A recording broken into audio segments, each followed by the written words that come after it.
Prime കോയ്സിന്റെ പുതിയ വീഡിയോയിലേക്ക് എല്ലാവർക്കും സ്വാഗതം. അപ്പൊ നമ്മൾ ഇനി ചെയ്യുന്ന ഒരു പ്രോബ്ലം എന്ന് പറയുന്നത് ഈ അസറ്റുകളുമായി ബന്ധപ്പെട്ട എൻട്രികളാണ് നമുക്ക് ചെയ്യാനുള്ളത്.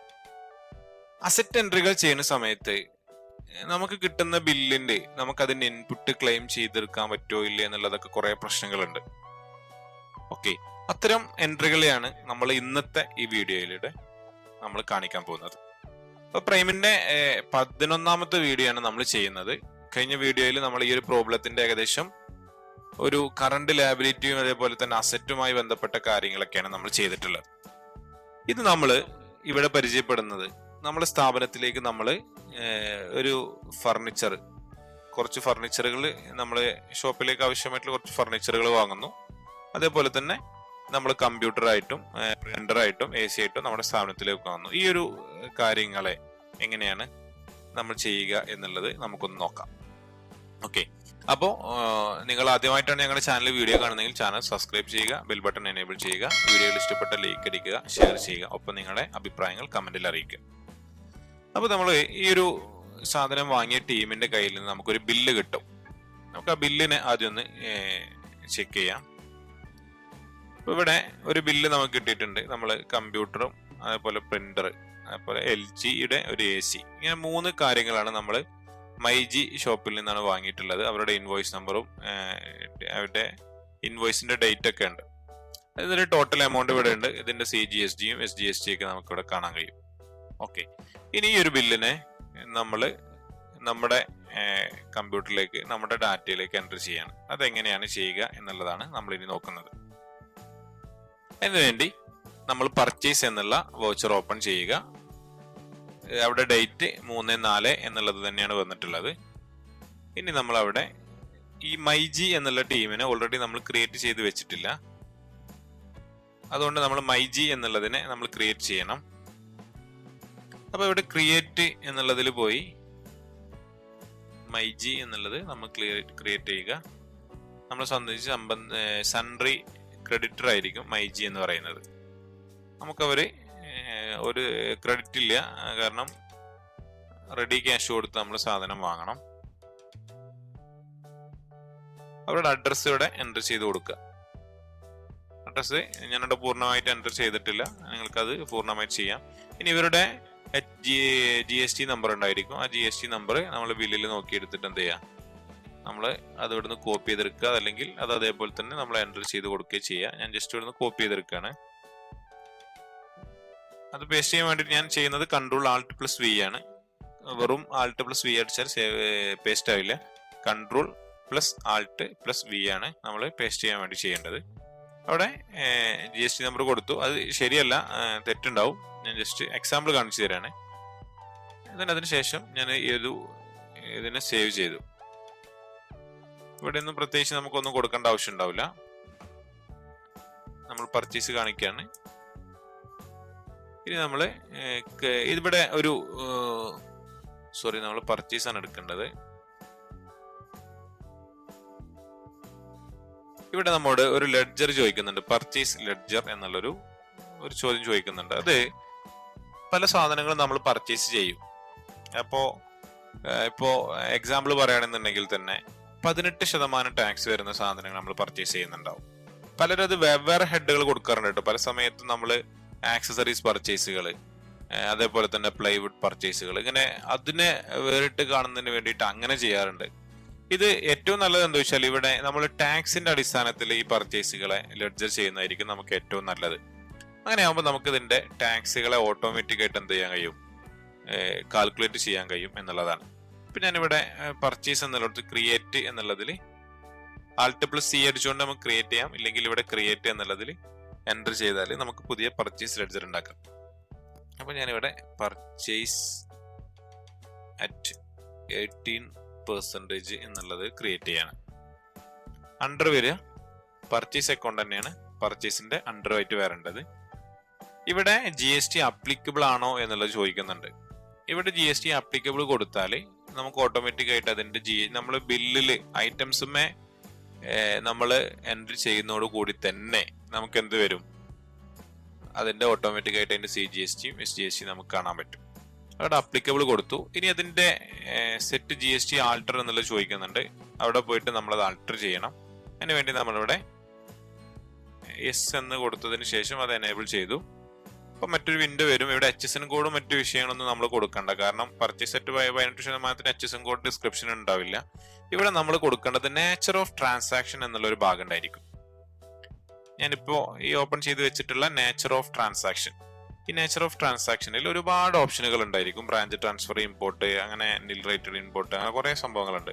നമ്മളെ സംബന്ധിച്ച് ഇത് ടാക്സബിൾ ആയിട്ടുള്ള ഒരു പർച്ചേസ് ആണ് നമ്മൾ ചെയ്യുന്നത്. അപ്പൊ അതിന്റെ ഏറ്റവും അടിയിലായിട്ട് വന്നാൽ ഇവിടെ പർച്ചേസ് ടാക്സബിൾ എന്നുള്ളൊരു ഓപ്ഷൻ ഉണ്ട്.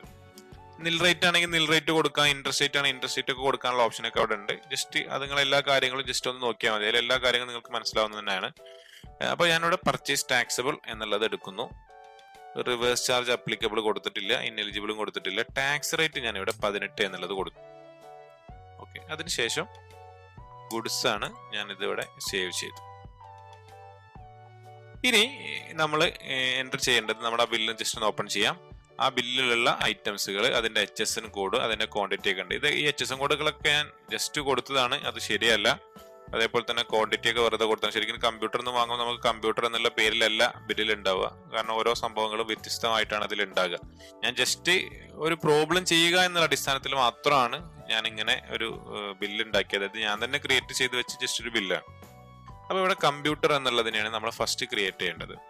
ഇപ്പൊ നമ്മുടെ കമ്പനിയിൽ ഇത് ഒരു അസറ്റ് ആയിട്ടാണ് വരേണ്ടത്. ഇതൊരു സ്റ്റോക്ക് ഐറ്റംസ് ആയിട്ട് നമുക്ക് കാണേണ്ട ആവശ്യമില്ല.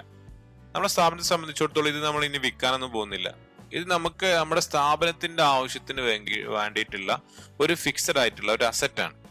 അപ്പൊ ആ അസറ്റ് ചെയ്യേണ്ടത് നെയിം ഓഫ് ഐറ്റം എന്നുള്ളതാണ് ഇപ്പൊ അവിടെ ചോദിക്കുന്നത്. ശരിക്കും ഇത് ഒരു ഐറ്റം ആയിട്ട് നമ്മൾ ഇതിനെ ചെയ്യുന്നില്ല എന്നുള്ളതാണ്.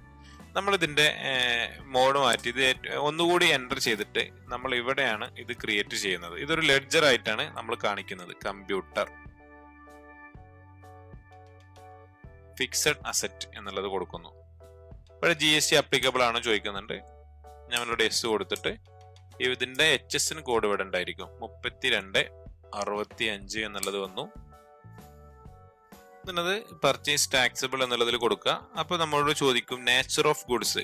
നമ്മളെ സംബന്ധിച്ച് ഇതൊരു ക്യാപിറ്റൽ ഗുഡ്സ് ആണ്. അതുകൊണ്ട് ഇവിടെ ക്യാപിറ്റൽ ഗുഡ്സ് എന്നുള്ളതിൽ എന്നെ സെലക്ട് ചെയ്ത് ടാക്സ് 18 എന്നുള്ളത് കൊടുക്കുക. ഗുഡ്സ് ഇത്രയും കാര്യങ്ങൾ കൊടുത്ത് ഇതിന്റെ എമൗണ്ട് എത്രയാണ്? 16,500 ആണ് ടാക്സ് എമൗണ്ട് വരുന്നത്. ടാക്സ് ഇല്ലാത്ത ഫസ്റ്റ് എമൗണ്ട് ടാക്സബിൾ വാല്യൂ വരുന്നത്. ഇനി അടുത്ത ഐറ്റംസ് ക്രിയേറ്റ് ചെയ്യാം. നമ്മൾ പ്രിന്റർ എന്നുള്ളത് ഫിക്സഡ് അസറ്റ് ആണ്. അതേപോലെ തന്നെ ഇവിടെയും പർച്ചേസ് ടാക്സബിൾ എന്നുള്ളത് കൊടുക്കുന്നു. Nature of goods capital goods 18% tax. അതിന്റെ ടാക്സബിൾ വാല്യൂ 8,900. ഇവിടെ ക്വാണ്ടിറ്റി നമ്മൾ കാണിക്കില്ല, നമ്മൾ ഇതിന്റെ വാല്യൂ മാത്രമായിരിക്കും അവിടെ കാണിക്കുക. ഇനി നമ്മൾ ഈ ഒരു വാല്യൂ വെച്ചിട്ടാണ് ഇതിന്റെ ഡിപ്രിസിയേഷനൊക്കെ കുറക്കാൻ പോവുക. ഓക്കെ, ഇനി നമ്മൾ LG AC എന്ന് കാണിക്കുന്നു. നേരത്തെ കാണിച്ചതുപോലെ തന്നെ പർച്ചേസ് ടാക്സബിൾ എന്നുള്ളത് കാണിക്കുക. ക്യാപിറ്റൽ ഗുഡ്സ് ശേഷം 18% ടാക്സ്. അപ്പൊ നമ്മൾ 3 ഐറ്റംസും എൻ്റർ ചെയ്തു. ഇവിടെ 25,500. നമ്മളിവിടെ ഇതിന്റെ ടാക്സ് ഓട്ടോമാറ്റിക് ആയിട്ട് വരുന്നുണ്ടോ നോക്കണം. അതിനുവേണ്ടി CGST SGST ഓൾറെഡി നമ്മൾ ക്രിയേറ്റ് ചെയ്ത് വെച്ചിട്ടില്ല. അത് നമ്മൾ CGSTയും SGSTയും ക്രിയേറ്റ് ചെയ്യേണ്ടതുണ്ട്. അതിനുവേണ്ടി ഇവിടെ നമ്മൾ ക്രിയേറ്റ് എന്നുള്ള ഓപ്ഷൻ എടുക്കുന്നു. CGST ഇതിന്റെ അണ്ടർ വരിക. ഈ ടാലിയെ സംബന്ധിച്ചിടത്തോളം അണ്ടറുകളാണ് പ്രധാനപ്പെട്ട വിഷയം. നമ്മൾ സെലക്ട് ചെയ്യുമ്പോൾ അത് നല്ലതുപോലെ നമ്മൾ ശ്രദ്ധിക്കണം. അപ്പൊ ഇതിന്റെ അണ്ടർ ഡ്യൂട്ടീസ് ആൻഡ് ടാക്സ്, അവിടെ നമ്മുടെ ഇത് ഏതാണ് ടാക്സ് ചോദിക്കുന്നു. GST കൊടുക്കുന്നു. GSTയിൽ തന്നെ ഏതാണ് എന്ന് ചോദിക്കുന്നു. സെൻട്രൽ ടാക്സ് എന്ന് കൊടുത്ത് അവിടെ നമ്മൾ പെർസെൻറ്റേജ് കൊടുക്കുന്നില്ല, കാരണം നമ്മൾ ചില സമയങ്ങളിൽ 12% ഉണ്ടാവും. അപ്പൊ ഇവിടെ CGST എന്ത് ചെയ്തിട്ടുണ്ട്? ഓട്ടോമാറ്റിക് ആയിട്ട് CGST വന്നു. ഇനി നമ്മൾ SGST കൂടി അതേപോലെ ക്രിയേറ്റ് ചെയ്യണം. ഡ്യൂട്ടീസ് ആൻഡ് ടാക്സ് GSTയുടെ അണ്ടറിലാണ് വരുന്നത്. സ്റ്റേറ്റ് ടാക്സ് ആണ് വരുന്നത്. ഓക്കെ 60 60,062 എന്നുള്ളതാണ് ടോട്ടൽ എമൗണ്ട് വന്നത്. ജസ്റ്റ് കറക്റ്റ് ആണ്. 60,062 എന്നുള്ളത് വന്നു. ഇനി ഇത് എൻ്റർ അടിക്കുക, നമ്മൾ സേവ് ചെയ്യാം. ഓക്കെ, അപ്പോ ഒരു ക്യാപിറ്റൽ ഗുഡ്സിനെ ഒരു ബില്ല് പ്രകാരം വന്നതിനെ നമ്മളിവിടെ കൃത്യമായിട്ട് സേവ് ചെയ്തു എന്നുള്ളതാണ്. ഇപ്പൊ ഇവിടെ നോക്കുകളെ ചെറിയ മാറ്റങ്ങളൊക്കെ വന്നിട്ടുണ്ട്. ഇവിടെ ഫിക്സഡ് അസറ്റിൽ 50,900 രൂപ, അതായത് ടാക്സ് കഴിച്ചിട്ടുള്ള എമൗണ്ട് ആണ് ഇവിടെ നമുക്ക് കാണാൻ കഴിയുക. ടാക്സബിൾ വാല്യൂ മാത്രമേ ഉണ്ടായിരിക്കുള്ളൂ, ടാക്സ് നമുക്ക് ഇവിടെ ഉണ്ടാവില്ല. അതേപോലെ തന്നെ ഇവിടെ 50,900 ഈ ഭാഗത്തും നമുക്ക് കാണാൻ കഴിയും. ഓക്കെ, ഇങ്ങനെ അതിന്റെ ഒരു കൃത്യമായ ഒരു രീതി നമുക്ക് എന്ത് ചെയ്തിട്ടുണ്ട്, അവിടെ വന്നിട്ടുണ്ട് എന്നുള്ളതാണ്. അപ്പൊ ബാലൻസ് ഷീറ്റ് ഇങ്ങനെ നമ്മൾ ഈക്വൽ ആയിട്ട് കൊണ്ട് നടക്കുകയാണ്. ഇനി അടുത്ത ഒരു ബില്ല് കൂടി നമ്മൾ എൻ്റർ ചെയ്യേണ്ടതുണ്ട്. ജസ്റ്റ് ഞാൻ ആ ബില്ല് കൂടി എൻ്റർ ചെയ്യട്ടെ. ക്രിയേറ്റ് ചെയ്യാം പാർട്ടിയെ. സിറ്റി ഫർണിച്ചർ എന്നാണ് പാർട്ടിയുടെ പേര്.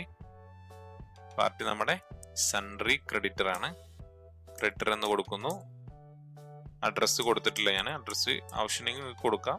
ഞാൻ ജസ്റ്റ് അഡ്രസ്സ് കൊടുക്കാതെ സേവ് ചെയ്യാണ്. GST നമ്പറൊക്കെ കൊടുത്ത് ഞാൻ പാർട്ടിയെ സേവ് ചെയ്തു.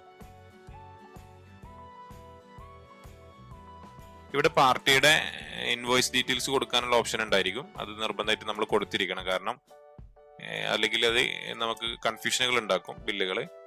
ഞാനിവിടെ ഈ 2 എന്നുള്ളത് എൻ്റർ ചെയ്ത് കൊടുത്തു. സിറ്റി ഫർണിച്ചർ പർച്ചേസ് സെറ്റ് 18 തന്നെയാണ് വരുന്നത്. ഓഫീസ് ഫർണിച്ചർ എന്നുള്ളത് എൻ്റർ ചെയ്യുക. സോറി, ഇത് സ്റ്റോക്ക് ഐറ്റംസ് അല്ല വേണ്ടത്, നമുക്ക് ഓഫീസ് ഫർണിച്ചർ. നമ്മളിവിടെ ഫിക്സഡ് അസറ്റ് ടാക്സ് എനേബിൾ ചെയ്യാം. പർച്ചേസ് സെറ്റ് ടാക്സബിൾ കൊടുക്കുക. അതിന്റെ HSN കോഡ് ബില്ലിലുണ്ട്. 4563 എന്നുള്ളതാണ് HSN കോഡ് വരുന്നത്. HSN കോഡ് കൊടുക്കുക. ക്യാപിറ്റൽ ഗുഡ്സ് കൊടുക്കുന്നു. ടാക്സ് നമ്മൾ 18 എന്നുള്ളത് കൊടുത്തതിന് ശേഷം ഗുഡ്സ് സെലക്ട് ചെയ്ത് സേവ് ചെയ്യാം. ഇനി അതിന്റെ ടാക്സബിൾ വാല്യൂ എത്രയാന്ന് നോക്കാം. നമുക്കിവിടെ ഏകദേശം ഒരു 15 ഐറ്റംസ് ഉണ്ട്. നമ്മൾ ടോട്ടൽ എമൗണ്ട് കാണിച്ചാൽ മതി. ടോട്ടൽ ടാക്സബിൾ വാല്യൂ എത്രയാണ് വരുന്നത്, നമുക്ക് 42,000 എന്നുള്ളത് വന്നു. CGST കൊടുക്കാം, SGST കൊടുക്കാം. ഇത് ഓട്ടോമാറ്റിക് ആണ് CGST വരുന്നത്. ഇൻവോയ്സ് വാല്യൂ വന്നിട്ടുള്ളത് 49,560. 2 ബില്ലും ഈക്വൽ ആണ്. ഇനി നമ്മളിത് സേവ് ചെയ്യാം. ഇങ്ങനെയാണ് ക്യാപിറ്റൽ ഗുഡ്സുകളെ നമ്മൾ സേവ് ചെയ്യേണ്ടത്. ഓക്കെ, ഇതൊരിക്കലും നമുക്ക് സ്റ്റോക്ക് ഐറ്റംസിൽ ഈ ഐറ്റംസുകളൊന്നും കാണാൻ കഴിയില്ല. നമ്മളെ സംബന്ധിച്ച് ഇതൊന്നും നമ്മുടെ സ്റ്റോക്ക് ഐറ്റംസുകളല്ല.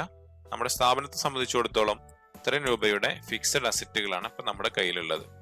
ഓക്കെ, ഇവിടെ നമ്മൾ 92,000 എന്ന് കാണുന്നുണ്ട്. നിലവിൽ നമ്മൾ വാങ്ങിയ അതായത് ഇവിടെ ഒരു സൈഡിൽ 16,122 ഉണ്ട്. നമ്മളെ സംബന്ധിച്ച് നമുക്ക് ആ ടാക്സ് കിട്ടാനാണ്. ഓൾറെഡി നമ്മൾ ഈ ഒരു പാർട്ടിക്ക് ഈ ഒരു CGSTയും SGSTയും കൊടുത്തിട്ടുണ്ട്. ഇനി നമ്മളിത് വിൽക്കുന്ന സമയത്ത് കിട്ടുന്ന ടാക്സ് യഥാർത്ഥത്തിൽ നമുക്ക് അതിന്റെ ആ 16,122 നമുക്ക് എടുക്കാം. അതിനുശേഷം ബാക്കിയുള്ളത് മാത്രം എന്ത് ചെയ്താൽ മതി, നമ്മൾ ഗവൺമെന്റിലേക്ക് പേ ചെയ്താൽ മതി. അപ്പൊ നമ്മൾ 1,09,622 രൂപ ഈ പർച്ചേസ് ചെയ്ത ടീമുകൾക്ക് പൈസ കൊടുക്കാനുണ്ട്. ഓക്കെ, അത് നമുക്കിനി അടുത്തൊരു ക്ലാസ്സോട് കൂടി അതിന്റെ പേയ്മെന്റ് രീതികളൊക്കെ ചെയ്തു തുടങ്ങാം. ഇന്നത്തെ ക്ലാസ് ഇവിടെ അവസാനിക്കുന്നു. അടുത്തൊരു വീഡിയോയുമായി നമ്മൾ വീണ്ടും കാണുന്നു. Good bye.